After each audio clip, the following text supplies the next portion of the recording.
கொடுமையை கண்டவன் கண்ணை இழந்தான், அதை கோபித்து தடுத்தவன் சொல்லை இழந்தான்.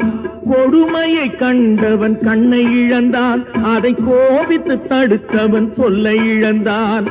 இரக்கத்தை நினைத்தவன் பொன்னை இழந்தான்.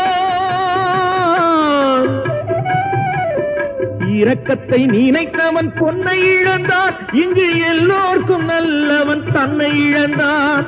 எல்லோர்க்கும் நல்லவன் தன்னை இழந்தான். கடவுள் ஏன் கல்லானா? மனம் கல்லாய் போன மனிதர்களாலே